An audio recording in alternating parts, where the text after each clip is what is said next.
There we go.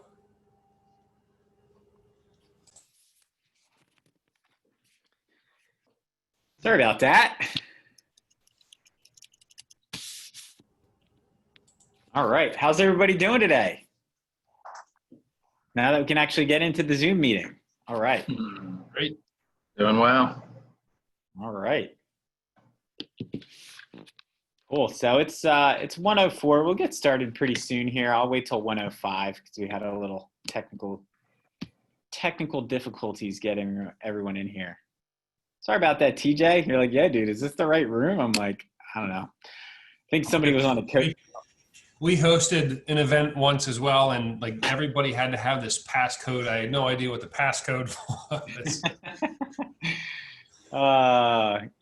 We share. So we have one office Zoom account that we share amongst many team members, and if their coaching appointment goes a little bit long or something like that, then that's exactly what happened today. So, Gotcha. All right. Well, it is 1:05. I would encourage all of you to put your cameras on. I see a bunch of people who are hopping in here that don't have their cameras on. We want to see your beautiful faces. Whether you've made a decision to shower today or not, that's up to you. But all right, so I don't want to waste any more time. So I want to get started here. Our special guest today is a good friend of mine, TJ Hock. TJ, tell us a little bit about yourself, man, just to get us kicked off here. Sure. So late 30s, married we just had our 10th year anniversary, so that was cool. Made the 7-year itch, and we got 2 little girls. My background, so I'm from Bloomsburg, Pennsylvania, but went to college here at Westchester and just kind of hung around. My background, I after college became a commercial property manager in Center City, and sort of fell in love with real estate at that point, and decided, you know what, I could probably do this on my own. You know, had a couple rental properties, and took the leap, and ended up partnering with who I'm still business partners with now, Rob Coldwell, and we own a property management company called Rentwell. We're in 4 different offices. We manage 1,700 doors, and we just launched our contracting company almost out of necessity, which I'm sure we'll approach that topic today. And that's really where I'm at. Live in Westchester, and at this point, just taking it week by week with the economy and everything going on around us. It's almost too hard to have a 1, 3, 5-year plan. For us at the moment, it's week by week. So. All right. Yeah. I like it. So I'm going to ask TJ a bunch of questions. I'm going to interview him. And then at the end, I want to make sure that we save some time for all of you to ask him some questions, because I think that's probably the most important thing is I'll ask a bunch of questions. We'll get kind of TJ's story. We're going to take a deep dive on a deal that TJ did in Royersford, and he's going to kind of share his screen and get into some numbers. If you're prepared to do that, we can ask you more about that. If not, no worries. But yep. So what is it that first got you interested in investing, TJ? Yeah. So, I don't work for corporate America. I never wanted to really rely on another entity to, I guess, support my retirement. And so what I like about real estate, particularly, I guess, really the property management space, which is where I started, we often say it's something that can't really be outsourced. It's a service-based industry, which we like.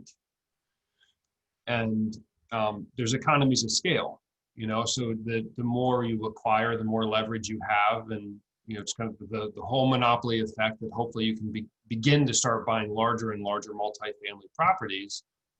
And so I guess from the investment side, it was really just, I won't even use the word passive income because it is in no way passive. You very much work for it, but have other means of income. And again, with having 2 little girls, colleges and weddings and all that fun stuff in the near future, just to be able to have a hard asset. I do invest in stocks, but I like the idea of a tangible asset that down the road you could refinance, you could sell, and really use it for whatever you need. And of course, all the tax benefits associated with it. It's always good to have write-offs. Yes, absolutely. All right, I love it. Why multifamily versus single family?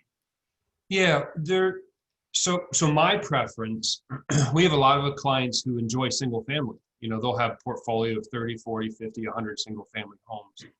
My preference to multifamily is that it's one roof. If you have somebody who moves out or maybe they're not paying rent, hopefully you have other units that are offsetting your monthly expenses, despite that. That's proven to be really helpful given our current climate that we're in now.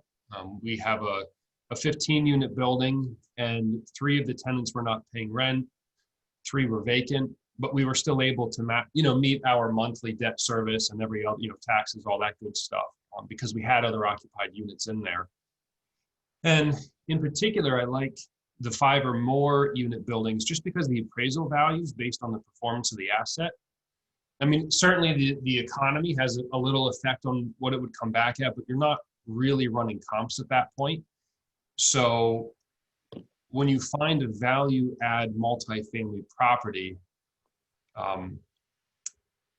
there's a lot of I guess I'll say decisions and rehabs that you can do to help increase your net operating income, which will then hopefully increase the asset value of the property. So you're in more control of the asset, basically, the valuation of the asset.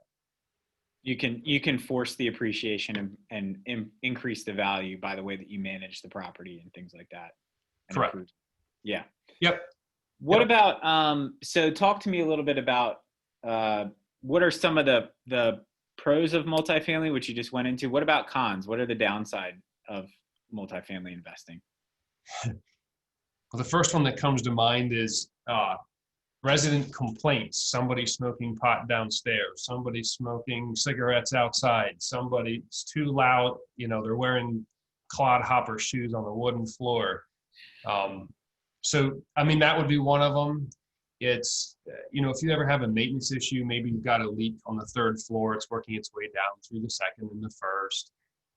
From my experience, most of the downside, I guess, is really on that maintenance side. And that's where I believe if you get into multifamily, that you do the rehab right the first time around. So when you're and we can get into this, right? But when you get into it, just tear it down to the studs, unit by unit, put in new electric, new plumbing, new everything. And, you're not going to have some of those repetitive maintenance calls that come through. I haven't really had a whole lot of downside in multifamily yet. Yeah. I'd say, I mean, one downside that occurs to me is if you do decide you want to sell the multifamily property, your market is going to be other investors. Whereas, if you were selling a single family home, your market could be investors, or it could be, just anyone who wanted a single family home. So, and of course the investors want a good deal on it and everything like that. So, I think, single family homes typically do appreciate better than multifamily. Although, like you said before, you can force the appreciation of a multifamily property, and that's kind of what makes that a little different. So, okay, awesome. You mentioned the term value add multifamily. What does that mean? So for me, I mean, that means so there's kind of the turnkey, right? Where you buy the property, it's ready, it's already been rehabbed, ready for move in, or it may already be occupied by tenants. You're going to pay for that, right? It'll be the asset value is going to be higher. Value add is looking at a property that could either have high vacancy rate to it. It could have under market rents. It could have just totally rundown units, where you would go in and gut it and rehab it, which would then allow you to get higher rents, but also coming back to, your valuation. I mean, like for an example, the 1 9-unit building that we have, at least up in Royersford, if you assume the 10% cap there, and if you assume you start billing back utilities. So what we're doing in the 9 units is the previous owner paid all utilities, water, sewer, trash, heat. So as we're turning the units, we're individually metering the water. We're installing mini split systems so that the heat is on their electric bill. And they also have air conditioning, so that's a value add. But if you figured that on, well, just using simple math, right, 10% cap rate on $100 a month, you've already added $12,000 to the valuation of the property. So you can see how it becomes fairly lucrative. There's other, economic factors, I guess, involved in that. But I mean, to me, that's what value add means. Right. Just adding Gotcha. value. Yeah. So, and there's different ways you can add value, and you touch on these. You can separate the utilities and bill those back to the tenants. You can renovate the units and increase the rents. You can get a better occupancy percentage than the previous, owner of it or whatever, if it was not managed particularly well. There's a lot. There's plenty more too. Those are just the beginning. So let me ask you this: how is financing a multifamily property different from, let's say, financing a single family home? Yeah. Well, so we have a really good bank that we work with. And in any of the deals that I've never bought turnkey, so I can't really speak to that from the multifamily. But it's certainly, you would need more money down typically. Some of the lenders are 25%, although I've heard now it's even gone up to 35%. So 25% down. The rates are usually slightly higher, maybe 4.5 right now. And the way that we've done it is we finance both the purchase, but also the construction side of it. So when we go to buy the building, we will put together a scope of work for how we intend to turn the building around. And so if we're going to buy the property for $750,000 and we put together a scope of work for $300,000 worth of repairs, we'll typically go with the lender that they'll finance both, right? So they'll do an as-is appraisal and then an after rehab appraisal, determine the valuation of the property at that point, and then that'll determine what they give us for a construction loan. Gotcha. So you're rolling those right into the mortgage. So it's kind of like a construction loan and a commercial loan at the same time. Yeah, and some of the institutions that we've worked with, they'll typically take they'll give us an interest-only period, call it a year, typically. And then once we hit that year mark, all of that, the purchase loan and the construction loan will then convert to principal and interest. We've had others where they keep the purchase loan at principal and interest, but the construction is interest only. And then once we finish, that just sort of rolls into the original purchase loan and converts all to principal and interest. We found, so there's a credit union, Boeing Helicopter Credit Union. They have some really favorable terms. For us, they're at 25-year amortization, which is pretty typical, but they're fixed for 10 years, which is really nice. What I found, at least, is that mostly it's fixed for 5 years. And then you either, do what you want to do at that point. Yeah. So I think one of the key distinctions for those of you that are not familiar with the multifamily properties is, what if it's more than, is it 5 units or higher, then it's considered commercial? Correct. Yep. And if it's 4 units or less, you can use a regular residential mortgage on it. So big difference in terms of commercial versus residential in terms of how the property is evaluated from an appraisal standpoint. TJ, do you want to talk about that a little bit? Yeah, so they usually will do 3 points on the appraisal. One, they will look for comps that are in the area. Just to see what's around. So that's one method. They'll also look at the actual performance of the asset, right? So take your gross rents that come through, subtract all of your operating expenses, which does not include your principal and interest payments. That'll give you your net operating income, and then divide that by whatever cap rate it would be for that particular area. And so that's how they would come up with the market value of the property. Honestly, I forget the third one that they ran, but most of it's just based on the performance of the asset. Well, so with this property in Royersford that we're talking about, the interesting thing is the previous owner that you purchased this property from, they had never raised the rents during the entire term of their ownership, correct? That's correct. So, and the guy's reasoning kind of makes sense on the surface. His whole thing was like, hey, listen, I'm never going to raise the rents because, as long as the tenants stay put. And so he had some long-term tenants because he didn't jack the rent up every single year. The problem with that is when you go to sell the asset, it's only valued on how much income it's generating. And so since all of these rents had been frozen in time for, I don't know, how long was it? 10, 12 years? Oh, yeah, quite a while. Well, and that's actually, so I didn't mean to cut you off there, but it's a good point. What we found is a lot of multifamily owners will accept cash for rent, or maybe exchange a favor for rent. If you cut the lawn, I won't charge you $50 a month. And in the end, that ends up hurting them, because if they go to sell, well, the lender's going to look for their P&L and say, well, the rent, this is how much you're collecting in rent. Where's the rest of it? Well, they can't, I was collecting it in cash and wasn't claiming it, or I reduced in favor of cutting the lawn. And that's what this particular owner had done. So,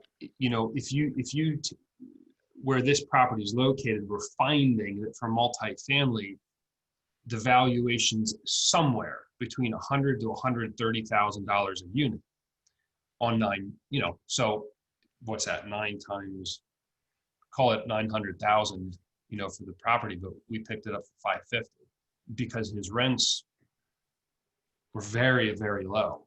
And he even admitted when we got the settlement, yeah, I probably shouldn't have accepted cash. I could have got more from the property. But yeah, you're right. Yeah. So that's pretty interesting. Who has a question right now? I know I have a billion more questions, but I want to make sure that you can get your questions in here as well. So we have Pat Moyer said, who does your maintenance? Do you have someone in your organization that does that? Great question. So up until 2 weeks ago, in our 11 years of business, we have always subbed. And that's everything from, your plumber to your landscaper to the guys that would do the unit turns. We were fortunate enough, due to some certain circumstances, we just hired our own crew. So we have a contracting company, and we now employ 2 landscapers, a full-time HVAC guy, 3 contractors, 3 handymen. And it's a total game changer. It took 11 years to get there. And we're only in week number 2. So we'll see how that goes. But so far, it's just been great. We found I could get into all kinds of lessons learned on maintenance. I'd be happy to spend time on that. But to answer your question, we have our own team now. Right. I also want to just tie a nice, neat little bow on the conversation that we just had, which was about how valuation is different from multifamily to commercial versus residential. And so most of us on the call are very familiar with residential real estate. It's based on comps, right? So in appraisal, they look at the comps in the area, they figure out your valuation. With multifamily or commercial properties, it's much more based on the income that asset is generating. So that's the big difference between the two. And as the story that we shared there with the under market rents really affected the valuation on that 9-unit building that TJ is talking about in a major way. So we have another question here. Go ahead. I was looking to see if I could find I guess I never really scanned and uploaded the appraisal. I was going to show you how they went about and did an appraisal on the multifamily, but I don't have a copy here. That's all right. So we have a question from Rachel. I have looked at mixed use, multiple units with office space. Do you have experience with that? I don't. Yeah, sorry. I mean, we manage a handful.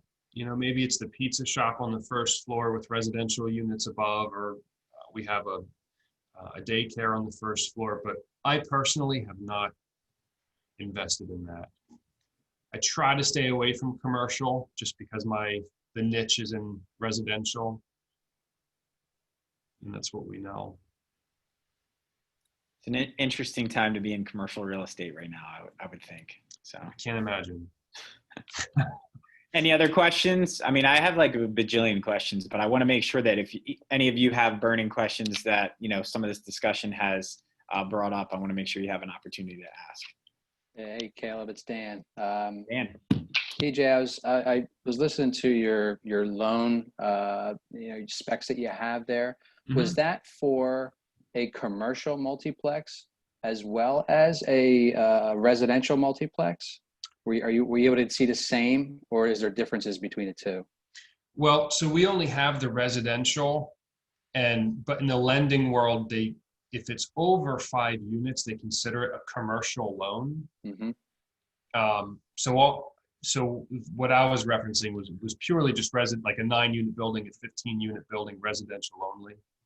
That meaning the 2 to 4 residential, as Caleb was mentioned earlier, it's classified as residential as compared to 5+ commercial. Do you see a difference in the loans? Oh, I understand. Terms for the loans? Okay, I understand.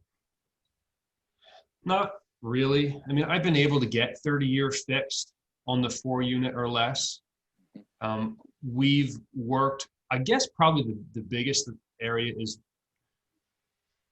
I've been able to work with more private money lenders on the 2 to 4 unit multifamily, meaning there's one lender I've worked with in Texas who will for 12%, he'll give me 100% of the purchase price and 100% of the rehab. And so I'll go in and do the work and then refinance it out through a traditional lender, and in the hopes of getting 70% of the value back, cash out refinance.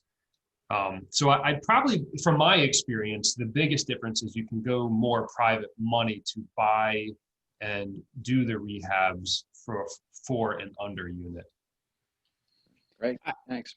I'd also say, Dan, to answer that question too, a lot of times your amortization might be different on a commercial. It might be a shorter time period. TJ, I mean, you mentioned a 25-year amortization. Obviously, the typical with residential is a 30-year. I know a lot of times you might get a lot of banks will want to do a 10 or 15-year amortization. And then also, a lot of times with commercial financing, you'll have a fixed rate for a 5 years period. And then at that point, it's a balloon mortgage, which means you either have to pay it off or refinance it. So what that's, puts out there is that you're not guaranteed that you're going to have the same interest rate for the perpetuity of the time that you're going to be holding that. Well, yeah, and a case where that did not work out well. So I have in Upper Darby 2 twins, which are both duplexes. So it's a 4-unit building essentially.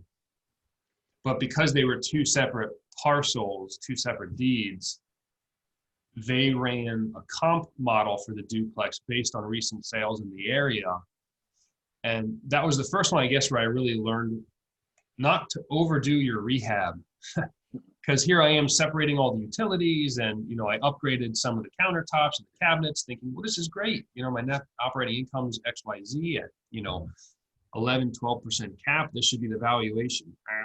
Lost, because they did the comps in the area and it just did not come back where I was hoping. So that was a big lesson learned. Good. So we got a couple more questions here. How did you find the private money? Luck. Well, just asking around. One of the guys was actually in our network, kind of our social network of similar to this, and knew that I had really just a track record of managing properties, which is in my opinion, the hardest part, right? Anybody can find a deal and negotiate and get financing.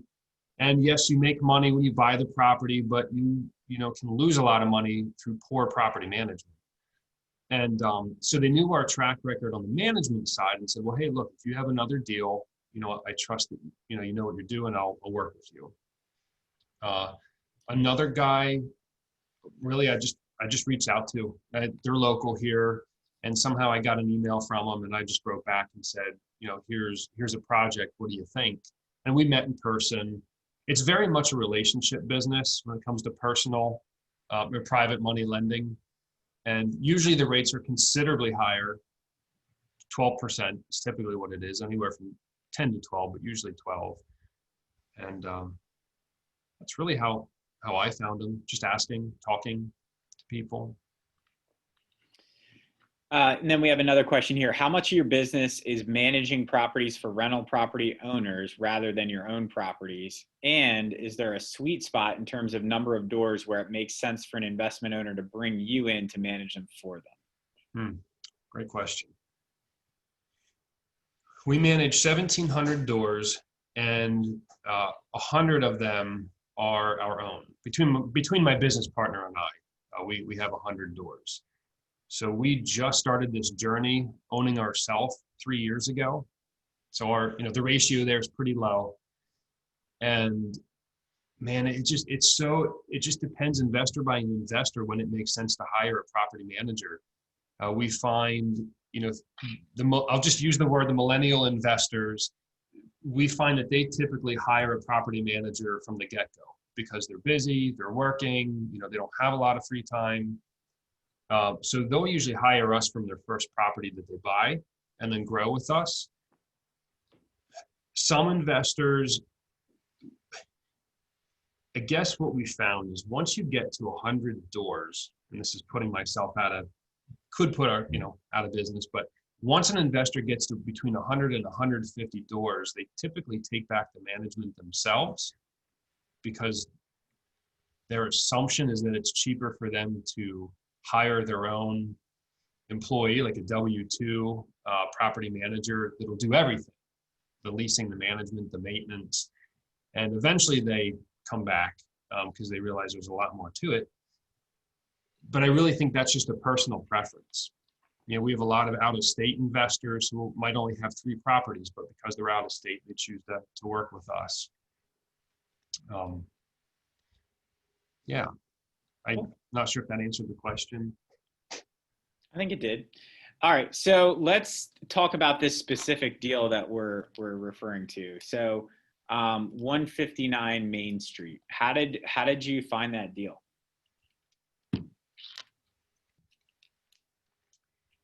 So Royersford, my first investments were in Delaware County, and I knew that I wanted to get out of Delaware County. And because of taxes, they were, I won't get into it, but because of taxes, I wanted to move out of Delaware County. And I liked Royersford because it sat between Phoenixville, which is going through its, changeover, and you've got King of Prussia, and it's kind of like meets right in the middle. So I went to Royersford's website, pulled up their planning and development report for like the next 5 years, read through it, was intrigued, called the actual research firm that helped Royersford put it together and kind of wanted to get their opinion. Hey, look, this report looks great. They have a lot of great initiatives. You've worked with a lot of other townships or boroughs before. What do you think of Royersford? And I liked what they had to say. So I just started walking up and down the streets, Main Street of Royersford, and down some of the back alleys, and just wrote down the addresses of the properties that I liked in particular.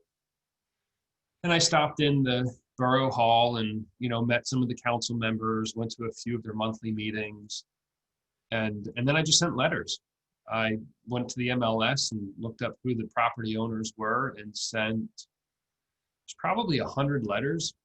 I sent them all over, but in Royersford, it was, I think, about 100. And I actually had 12 responses. I couldn't believe what I got back. Now, this was, I guess, 2 years ago at this point. so different market then. And it was a very short letter. I'd be happy to, share what it looked like. It was maybe four lines long that just said, hey, if you ever consider selling your property, I'm interested in buying it. And I got calls. And the 9-unit in particular, I guess we hit it off on the phone because they went to Bloomsburg University. I grew up in Bloomsburg, and he said, well, let's meet. He actually wanted to sell a different property, a 5-unit building up the street, but I wanted the 9-unit. So it was probably 8 months of going back and forth, and finally we're able to land it. But I mean, that's really all I did was just write letters, put it in the mail, and hope for the best. I wish it was more glamorous than that, but it worked. And then it just, like, one thing kind of snowballs from there, right? He knew somebody that was selling a 5-unit, so we ended up picking that up right on Main Street. The borough council president, a 15-unit building was about to hit the market. He called me and said, hey, this is coming up for sale. So I put an offer in that. I offered 100,000 less than they were asking, and somehow it worked. But that was a strategy for Royersford.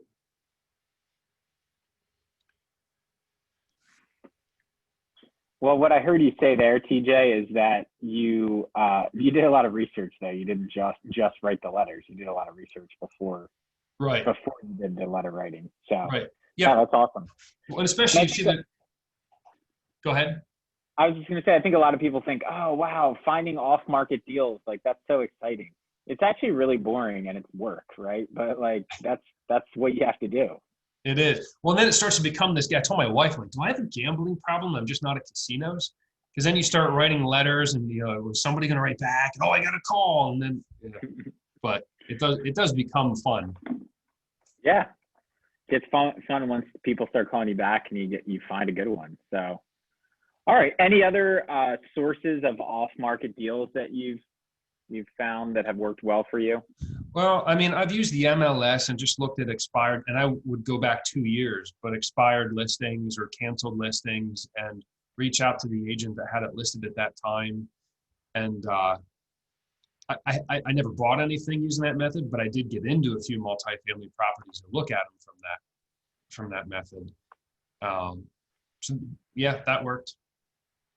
Okay. Awesome. So TJ, do you have the spreadsheet available that you could share and kind of take us for a little bit of a deeper dive into some of the numbers and things like that? Yep. So let me do that. Cool. Anyone have any questions right now while TJ's getting us ready to roll?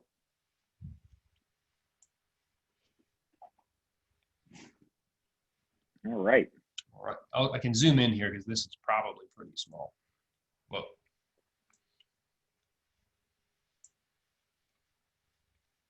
Can you see that okay? Yeah. All right. So, one thing I didn't mention, but maybe we can talk about it. You've probably heard of Matterport before. That has been huge for us when we go in to look at what our rehab plan is going to be. Like the 15-unit building, we spent 4 hours on site doing this Matterport, and I can show you, the results of it. But what I would say is, when you get to the point, if you want to invest in multifamily, it is so worth the investment to have a Matterport. If you know somebody that has one, or I think Alcove Media is a company you can hire, but go through, because then inevitably you miss something, right? You go home, you sit down, and oh shoot, I forgot. Was that closet over here, or what happened? So you jump in and you can tour the entire property from your computer. It's really cool. And nice. And we even use that to go find partners in some of these properties, where we can walk them through and say, here's what the investment looks like, before we're. That's great. So, Caleb, is there anything in particular you want me to share? Like, I can just go. No, I can see what you've done. So it's a 9-unit building, and you have the, rents there as of acquisition and what they are to date and where you want to get them in terms of your goal. So I would love to hear, and you just explain what you did with each one of these to manage them and increase those rents and force the appreciation and the value to increase. Sure. Well, you know, before I do that, maybe what I could do is I could show you, I'll just show you one unit, but you could assume this is what they all look like, or maybe a little worse. So at the 9-unit building, I'll have to find the one picture. One of them was just full of cream soda bottles. It was kind of, I don't know how people, anyway. So this was one of the units. This was a 1-bedroom, you know, pretty standard. I mean, these were the cabinets that were there. Lovely bathroom. I like how you opened up all the cabinets, kitchen cabinets, to make it look like it was a foreclosure. That's nice. Yeah, perfect timing for actually, that's something we do, just a little tip, you know, in the winter season, whether it doesn't matter whether it's single family or multifamily, the one thing we do is when you get into winter, like just assume that this kitchen had an exterior wall. As part of our winterization, when a property is vacant, we will go in and open up all the cabinets, because it just, you know, we try to get the heat flow going through, because you've got plumbing back there in the walls, and that can tend to freeze. So one thing we learned over the years is, in a vacant unit, just open up the cabinets. And then we let the individuals know when we schedule a showing, hey, look, cabinets are open, but this is so that nothing freezes. It's just an extra precaution.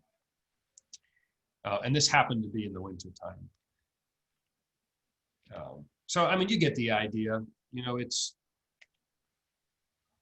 kind of value add. And what we turned it into is she's a beauty. Yeah. So we turned it into something that this wasn't finished yet, but you know, it's some of the photos we got. So just totally redid the bathroom. I like to put tile in all the showers. I don't tend to do the fit-in tub. I mean, yes, it's less expensive, but at the end of the day, you're talking a small bathroom. It's really, you know, maybe it's $500 more, and it just looks nicer. So that's what we turned it into. That's the kitchen. I like quartz countertops, so I'll typically stick with quartz for all the kitchens. Again, this wasn't finished yet. I mean, we did a tile backsplash. And so using that, that's typically what we do. Now we'll change it occasionally, but like what we like to do is order, you know, same appliances, the same fixtures, the same cabinets, the same flooring, because you get a bulk discount. And so yeah, when we bought it, this was a 9-unit building. These were the rents at the time of purchase. This is where we're at currently. So, I mean, unit 1, when we bought it, was at $725. Right now, the rent's $1,100, and we're billing back utilities. So that part's not seen here, but you know, we went from $725 in rent, which included all utilities, to $1,100 in rent plus utilities. How much are you billing back on those utilities, do you think? Like, what is that? I mean, I know it's different every month or whatever, but what would you give me as a roundabout figure? Well, I'll tell you what was supposed to happen. The contractor was supposed to install individual water meters for each unit. And what we would do is bill back water and sewer based on actual usage. So although there's only one supply into the building, we'd be able to track their usage by these individual meters. That never got done. So what I've done to make it easy now is just say 110, it depends on if it's a 1 or 2 bedroom, $100 or $110 a month in utility reimbursement. Gotcha. So on an average month, you know, the water bill could be anywhere from $250 to $300. Gas might be $150 to $200 if it's the winter, and the sewer is about $100 a month. And you know, so if we're on average $100 per unit per month in reimbursement, there's $900. So we're ahead at the end of the day. And quite honestly, it's easier every month for billing. It's easier on the tenant. Like, it's kind of, they have a fixed utility reimbursement and they just know what to expect. They're not getting a surprise bill each month. Is it 35? Is it 50? Is it? That's the method I chose. Got it. And we're not quite, we have a professional tenant living in unit 6. Was supposed to be out in February. They're still living there, haven't paid us a lick of rent. And so we haven't been able to do any rehab there. They did, although the eviction moratorium, side note, it was not lifted, there is some contingencies now. So where before you couldn't evict, period, now they're saying you can, as long as it's not monetary related. So if they're causing damage to the property or they're causing harm to maybe other individuals in the multifamily property, you now can file for eviction. So we'll see how we make out with him. Unit 7, we're rehabbing now. We should be able to actually hit $1,400 to $1,500 in rent for this unit, so above projected. So we'll go almost double. Actually, we will double what the rent was compared to now. And again, adding utilities. Yeah, unit 8, unit 9. So, I mean, right now we're at $7,760 in rents. The goal is to get it to $9,600. So you can see right there, it's you know, a $3,000 increase in monthly rents from the time we bought it until we're done with all the rehab. How much will that increase the value of the property? Well, I mean, so if we go just from rent alone, and what we're finding is that in Royersford, it could be anywhere between a 9 or a 10 cap. So, I mean, if you're at a 9 cap, that should be $350,000, $400,000 added to the value of the property, which would make sense. Again, coming back to if it's between 100 and 130 a unit,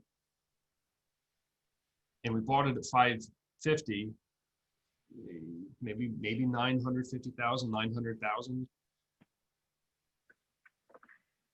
Here's something that's pretty awesome. So what you're saying is you increase the value of the asset from 550,000 to potentially 950,000. Correct. In how long? It'll be a year and a half till we're all said and done. In a year and a half. Thank you, COVID. Not bad. Yeah. No, not bad. And that's, I think, you know, I'm the kind of personality that I'm never going to come out and say, yeah, it's a $900 valuation. That's what we're going to, because you never know what real life is going to, you know, who knows where we're going to be economically when the time comes we actually refinance. Now, the one thing I've learned that works is sometimes on these commercial properties, they'll send out an appraiser who might not be familiar with the area. Because again, they're coming to look at the performance of the asset. We've actually put together a whole binder and basically gave it to the appraiser and said, here's everything you need. You're going to value this at $950,000. I mean, we'll take other comps that sold, you know, we give them the actual construction budget, you know, show them we put X amount of money into this. Here's what it looked like before. Here's what it looks like now. I mean, the one single family home we did that for, we bought it at 80, we bought it at 110,000. Put 75 into it, and the valuation came back at 360,000. I'm not sure if that would have happened if we didn't give them this, you know, nice binder. And so we do that every time we get ready to do a new appraisal. So with this property here at 159 Main Street, I mean, it's definitely a possibility that when all of this is done, that you could refinance it, get cash out of it, and then use that as a down payment to go buy another property. Correct. Yeah. Yep. So, and that's the goal. That's really the plan for this property. And it's always where's your comfort zone too, right? Because are you after, just because you can refinance out 70, 75, 80% of the value, do you really want it? First of all, will the bank do that for you? Because some lenders want you to have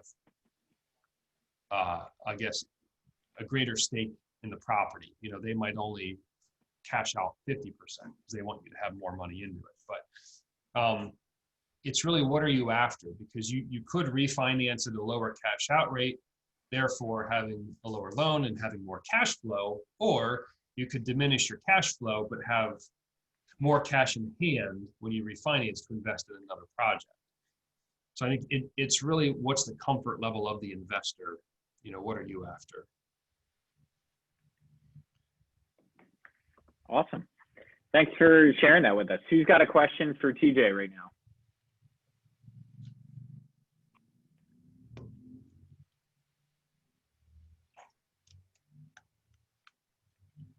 easy.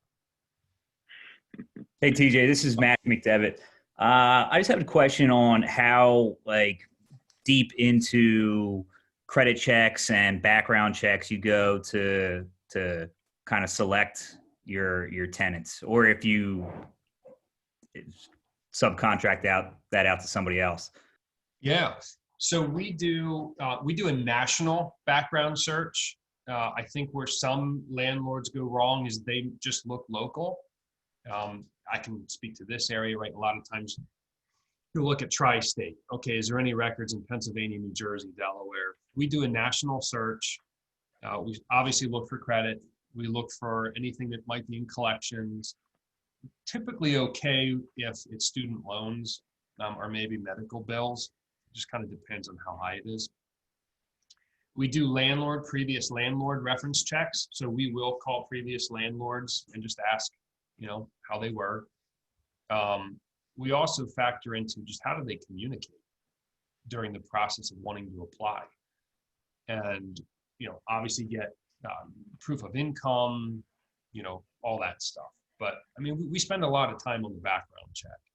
We'd rather put the time up front.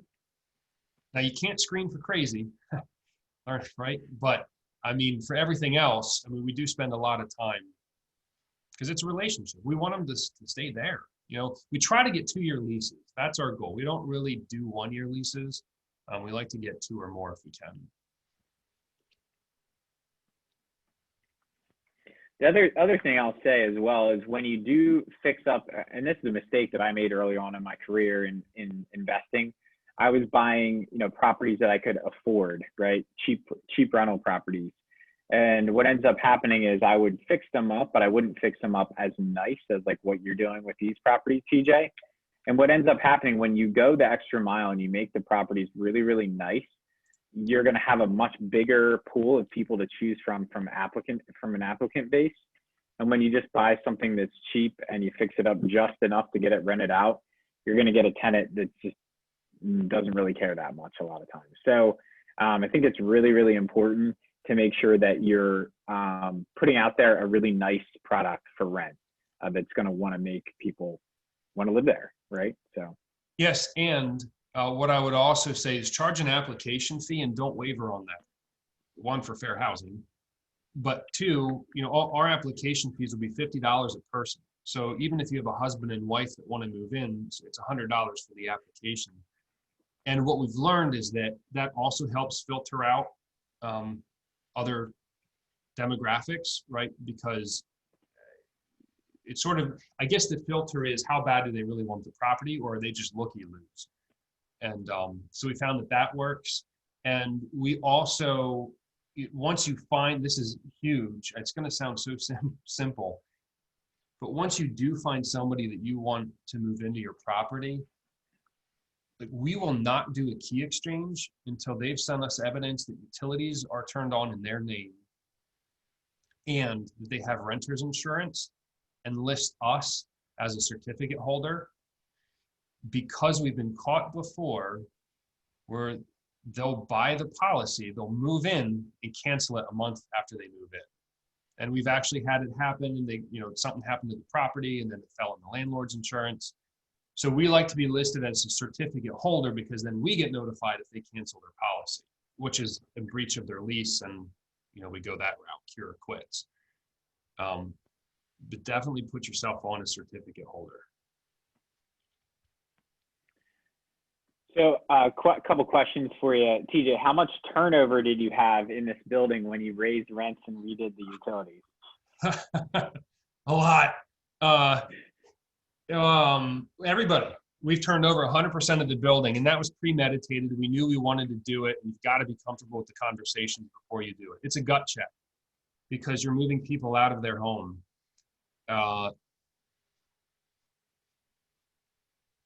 So, I don't want to sound like a cold person. I'm not, but also you're buying an investment property as an investment.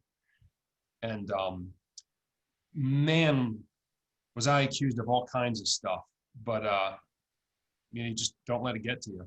So especially if it's turnkey, that's totally different, but if you're buying a value add property and you're looking at the condition of some of these properties, I feel that it's your right, your duty, and your obligation as an investor to do such, especially when you look at a town like Royersford, where not only is the borough council working hard to get the borough to turn over, but you also have the commercial tenants who are coming in with the $10 fruit bowl, Hawaiian, whatever it's called, that who's going to pay for a $10 fruit bowl? Well, not the person with $700 in rent, right? So it's like the residential investors and the commercial investors are kind of partnering together.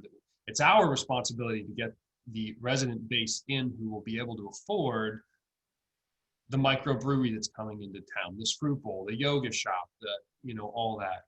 And so I think for you, it's just, what are you comfortable with? What conversations are you willing to have or not willing to have? But we did turn over 100% of the property. There was, in one of the units we found they were cooking meth. But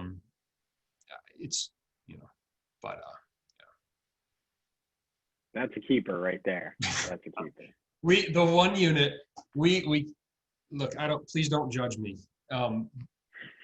We had to kick the lady out. She was older, not well, but I mean, I look at that as we did her a favor. She really needed to be in a home. I mean, not living by herself with a corrupt caretaker.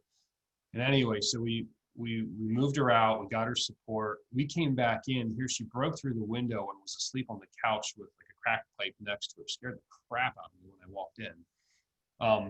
But again, for value add, you've got to be willing. You have to be comfortable with that, And I think that's the higher barrier to entry in some of this. But there's also a lot of great rewards that come out of it too. If it was really easy, everybody would be doing it. So, yeah. Dude, that's a good story right there. Whew. It's intense, man. We got a lot of them. I always said we should do a reality show. Everybody does these house makeovers, but what about property management?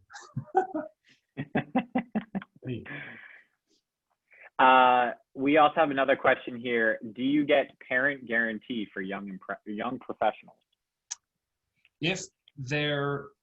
It depends on which status they are, I guess, in being a young professional. If they're right out of college, yes, we will.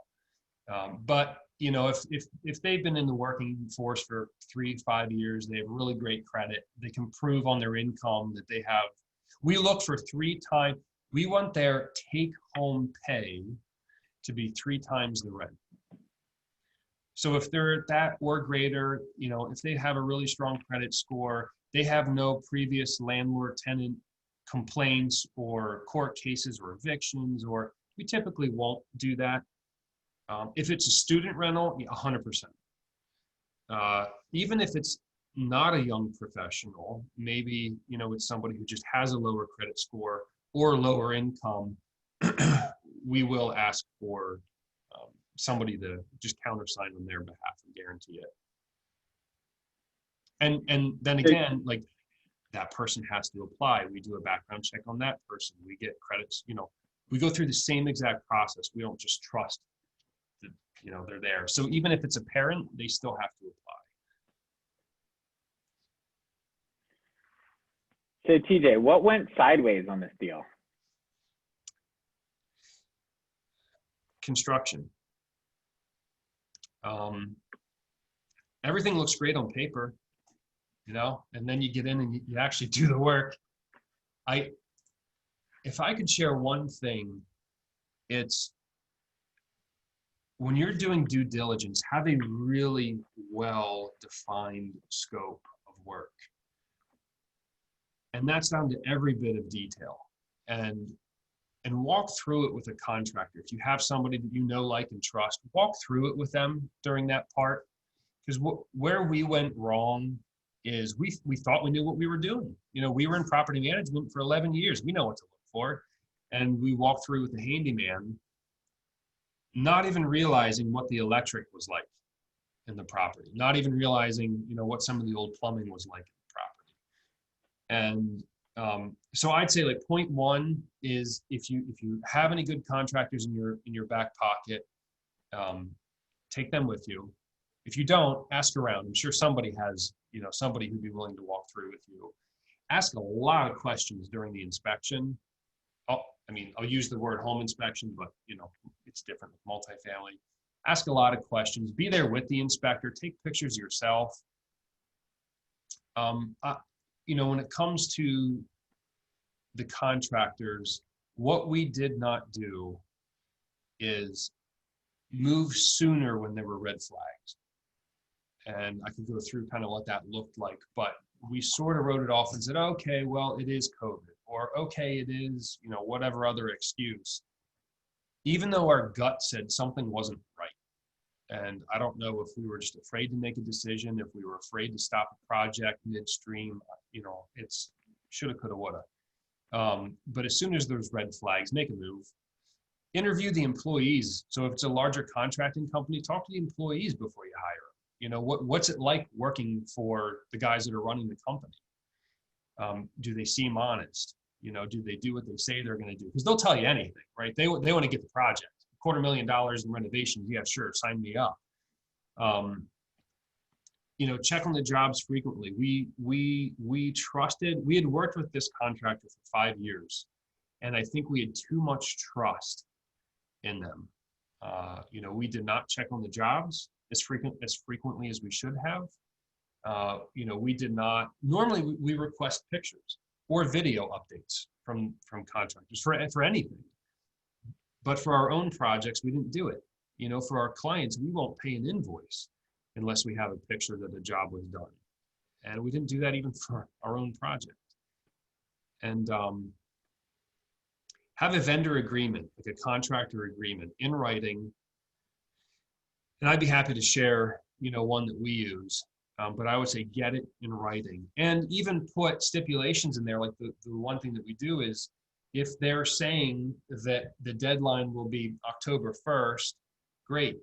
Every week past October 1st, it's $200 off your estimate. That's off your price. Just to hold them accountable to getting the job done. But conversely, be prepared to give them a bonus if they get done earlier too, with quality and all that. They're not, speeding just to get the job done. That's one thing we've learned. And I now did that with this new contractor that we're working with somebody else, and it's working, yeah,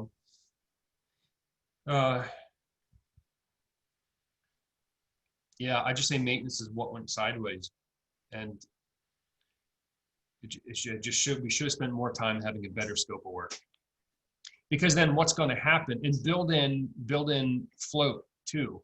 So what I mean by that is, when you go to the bank for the construction loan, build in 10%, 5%, 15% of whatever you think the job's going to cost, add onto it. For one of the buildings, we got caught where, we have a 6-unit building there in Main Street. The floor, here's an example, right? The floor was uneven, and we thought, well, we could just pour floor leveler and be done with it. Simple, spend $1,500 and we're done. Well, we got into it and found out all the joists were rotted because one of the sewer lines went under the property, had an active leak for who knows how many years. And we ended up having to rip the entire floor down to dirt and rebuild it. Well, that went from $1,500 to about $15,000. And we had no wiggle room in the budget at all. So we had to pull out of our own pockets the cash to finish that job. And so I just come back to scope of work.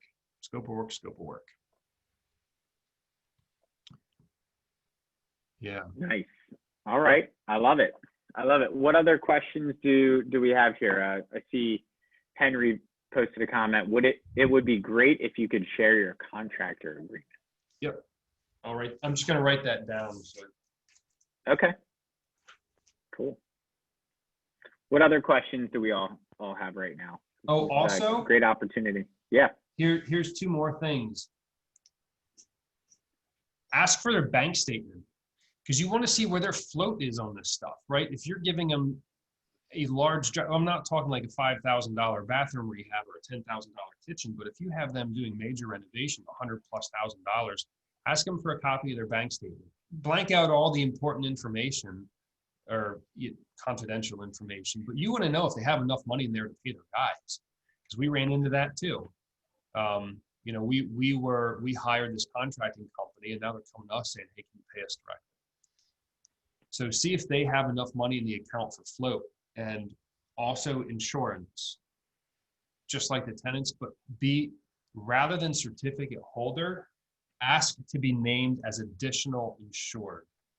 So God forbid anything happened, it goes on their insurance.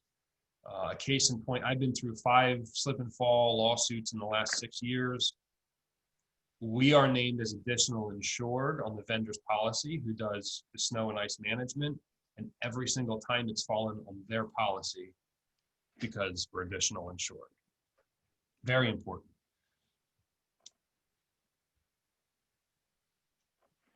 That's a good one. I don't know if I've ever heard that one before. Yep. Now, a lot of, we have gotten pushback where the vendor will say, the insurance company will say they won't do that.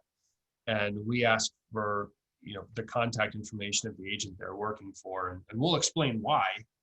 And we've been fine with it. We've always gotten it. Great. What other questions do we have for TJ?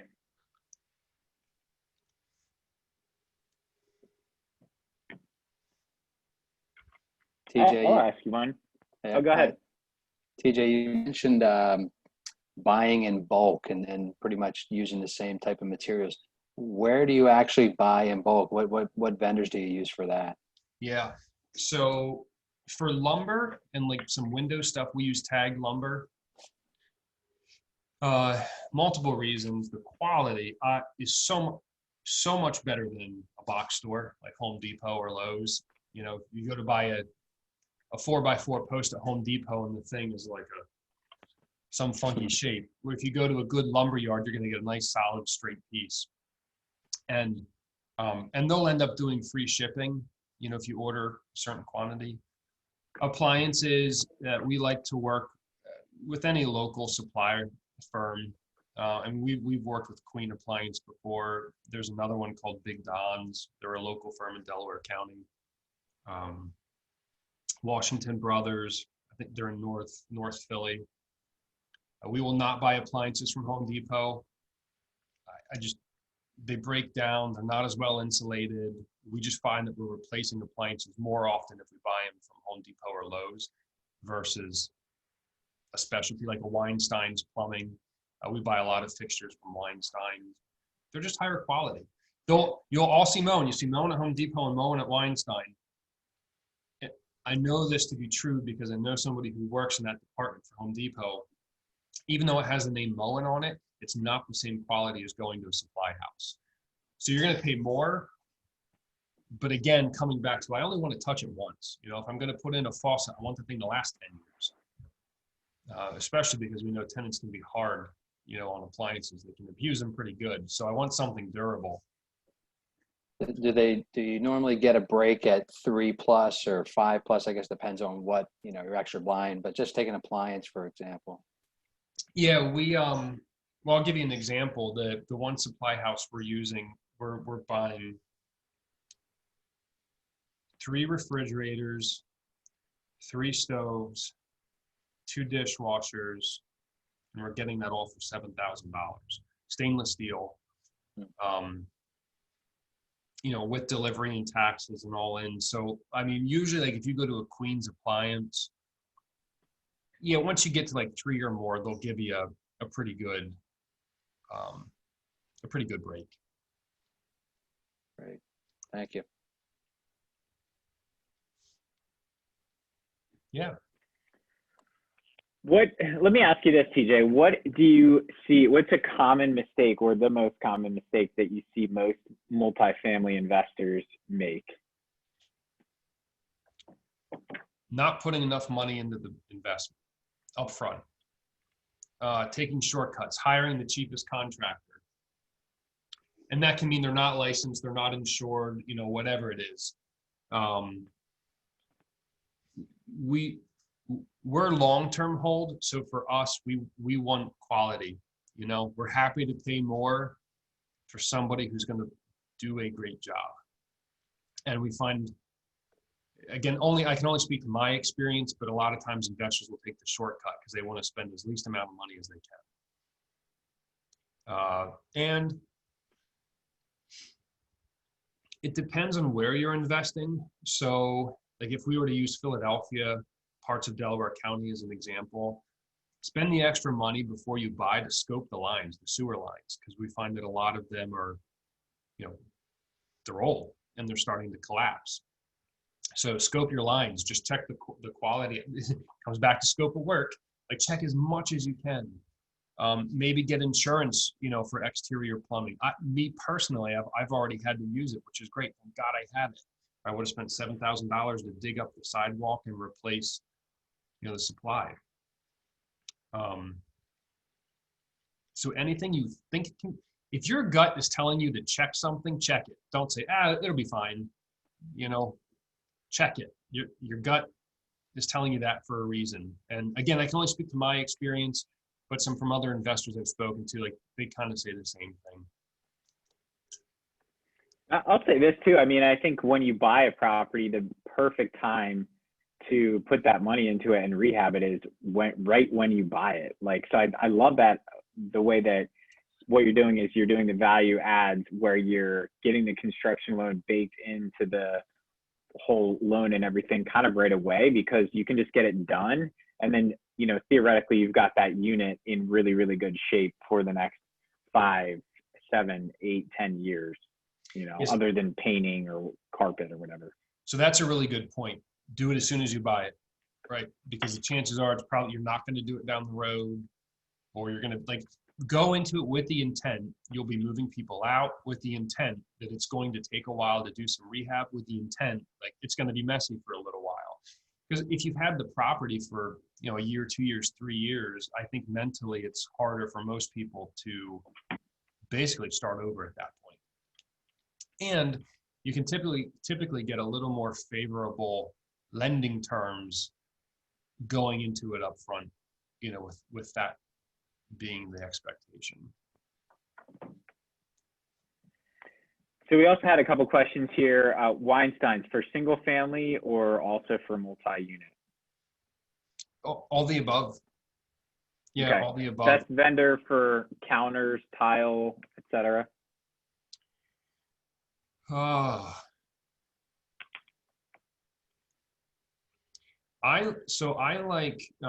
like Washington Brothers. Again, they're in North Philly. I just find that they're very favorable. They do countertops, they do kitchen cabinets. So I personally like them. I give most of my business to them. I know there's I have another one. It's escaping me, but there's another one too in Delaware County, and I can't remember the name of them.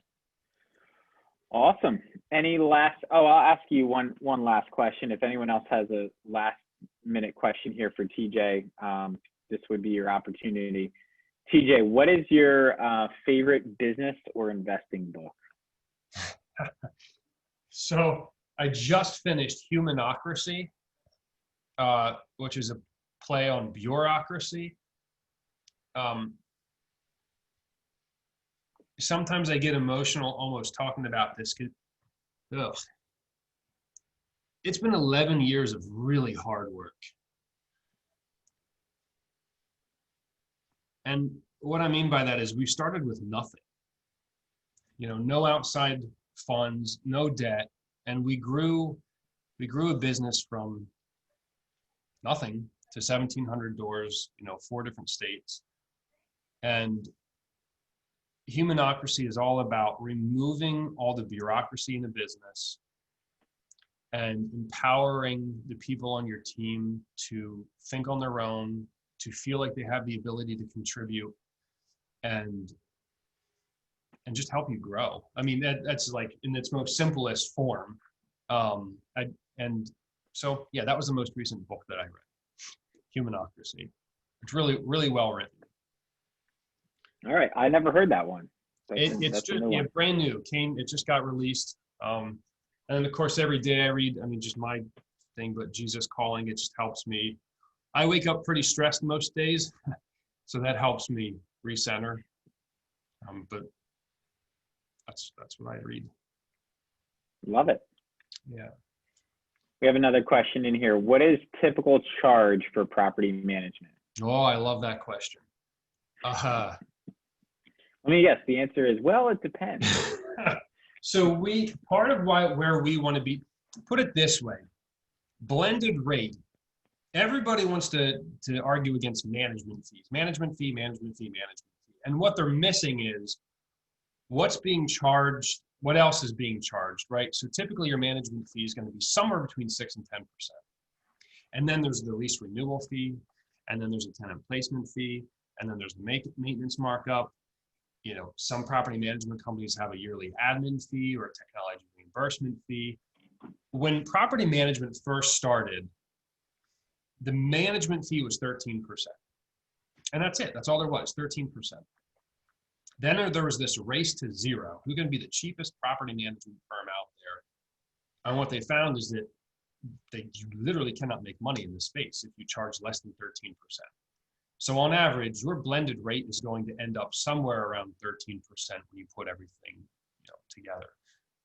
That's where we're at. I mean, management fee alone, if you look at only that portion, we're somewhere between 6 and 10%. However, we just rolled out a different fee structure last year called One Rate, and it's literally one flat fee each month that covers everything.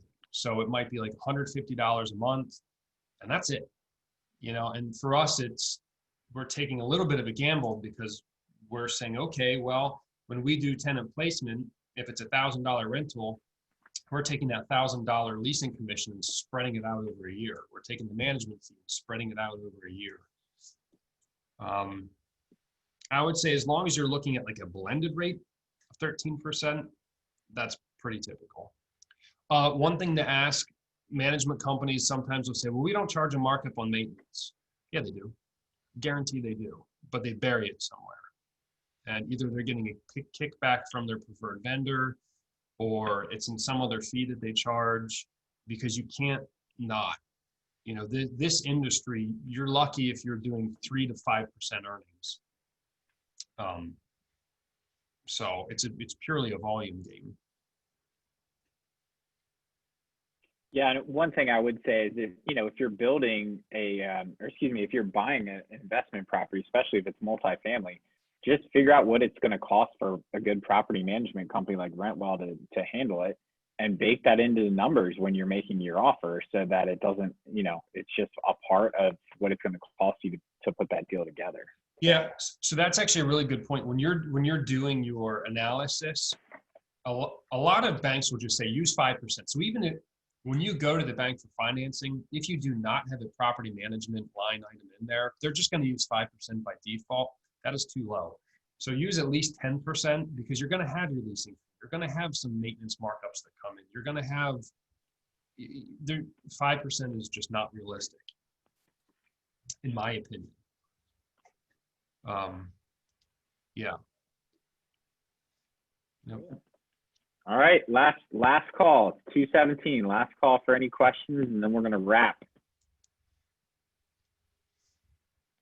All right. Very cool. Very cool. I'll ask you one last question. Oh no. So TJ, what's the biggest, or no, excuse me, what's your best advice you've ever received? Be honest.